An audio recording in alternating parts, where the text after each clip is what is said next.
Hi, everybody. I'm Brittany Lewis with Forbes Breaking News. Joining me now is Vice President of the South Dakota Democratic Party, Jessica Meyers. Jessica, thanks for joining me. Thanks for having me.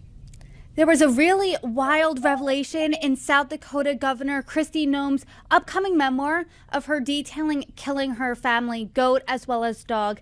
In her book, she describes killing her 14-month-old pet and describes the dog as an untrainable dog that she hated, and it was a, quote, less than worthless hunting dog. She also described her family's goat as nasty, mean, and smelly before detailing how she put them both in a gravel pit and shot them. What's your reaction to the story? I mean, this, at first glance, my response is this is an unconscionable behavior. This response to animals is something that she's using as a moniker of her ability and how to make tough decisions. But I will say I grew up on a farm, and that is not what you do. That is not what proper representation of rural life is, sadly. And I will say this really is a perfect example of how our governor chooses to lead. In this case, it's a family pet where she talks about it was untrainable and it was not going to learn and the goat was smelly. I mean, that's farm life and that's what it is. But it really is a larger representation of how she chooses to lead. If something doesn't work exactly to her specifications, she gets rid of it. That is why she has such high turnover in her staff. She has a reputation of being very selfish, both as a leader and as when she was a legislator and now as governor. It has to be her way or the highway, which is not how you operate in government. Government is there to serve the people. And in her world, the government and the people serve her and her mission. It's also a larger representation of how not only her, but the MAGA extremist Republicans are choosing to punch down to vulnerable populations. In South Dakota alone, 2 years ago, the extreme Republicans in the South Dakota legislature chose to strip gender-affirming healthcare access to our trans youth. And then this year they doubled down on that behavior, and then they chose to not only uphold that ruling, they now the parents of trans youth came in and asked for an exception if the parents were okay with this gender affirming care, and they knocked that down too. They are so much more interested in punching down to those vulnerable populations. And in her book, she just talks about a pet, and it's the perfect representation about how her and extreme Republicans are choosing to legislate. Jessica, I know you said you lived on a farm. I did not grow up on a farm. I was involved in 4-H, though, for 10 years. Sure. I've never heard of a person executing an animal this way, but you live under her leadership. You're in South Dakota. Has this been surprising to you or anyone in South Dakota that you've talked to? I think what's most surprising is how she's using it as a badge of honor. I mean, in farm life, there are absolute decisions that are made where animals are gone to market. Animals, many times, especially for our egg producers, they are not pets. In this case, her hunting dog, we all know, coming from hunting families, yes, they are hunting dogs and they are well-trained animals. However, they are the family dog and they are beloved and they are taken care of. And it is so unbelievable that she uses that as a point of pride. And any pet owner knows that at 14 months, your pet is still a dog and is still a puppy. And there's no way that that was the right choice, especially with all of our countless animal organizations that are willing to take and rehome animals. Taking a shotgun out into a gravel pit is not the right solution on how to get rid of a 14-month-old puppy. She's been on what has been described as somewhat of an apology tour. She went on Fox News' Hannity and she said this, that shooting her dog was a, quote, tough, challenging decision, but it was, quote, fake news, leaving out some or most of the facts of a story and putting the worst spin on it. What do you think of her response here? I think what she's really doing is using the idea that any kind of publicity is good publicity.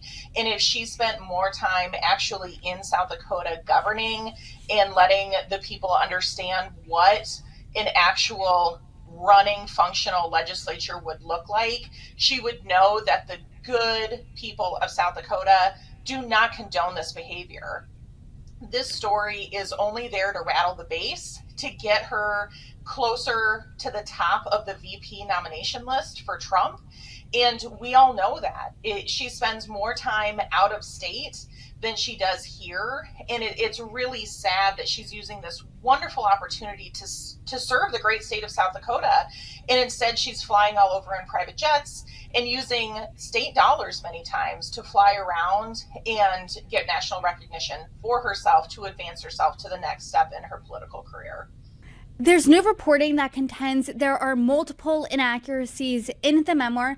This news bubbled up after the dog shooting incident. She allegedly mischaracterized a phone call she had with former UN Ambassador Nikki Haley and apparently claimed she met North Korean leader Kim Jong-un when she hadn't. What do you make of this new reporting?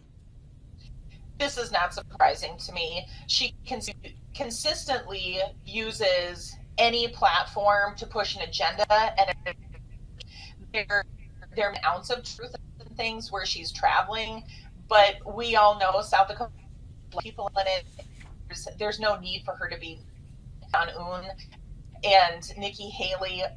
There's no truth to it. It's no surprise to me that she's choosing to use these platforms to show that she's a hard-hitting, in-demand person when she is a governor of a state with less than 1 million people in it, and just pushing that agenda to make herself more popular. She's been touted, as you said, as a potential Trump vice presidential pick. I mean, both Republicans and Democrats were equally disgusted by the dog shooting story. Do you think she has a chance at being Trump's running mate, A? And B, what do you think her political future looks like? I hope everyone hears me clearly when I say I think she has a great shot at being the vice president, and that should terrify the United States of America. She is vastly underqualified. She does not have the skills or the life experience to be able to lead the most powerful nation in planet Earth. There's no way that she should be the vice president. And I will say the other side of that coin is she's got a great shot of being VP. Although that this would be, in some people's eyes, an elevation of South Dakota, we do not represent all 50 states of the United States. She does not have that experience. She doesn't have the education to be able to negotiate contracts and be the number 2 in our U.S. government. That should terrify everything, and we should do everything we can to stop MAGA extremists from getting the highest positions of power in America. So you think these stories coming out of her memoir can actually have the potential to help her and help her political career? I think that these stories are really good fireside stories that will rattle a base. But I think anybody outside of that mega extremist base is not going to fall for this. I absolutely believe in the U.S. population to understand that this kind of leadership is not leadership. This is a bully at a bully pulpit trying to push her own agenda.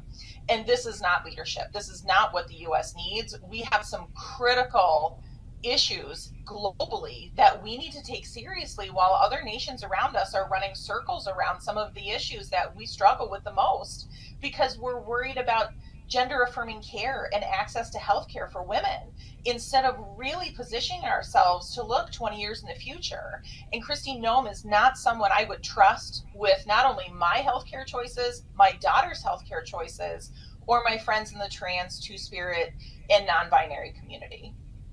Jessica Meyers, thanks for joining me. I appreciated the conversation. Thanks for having me.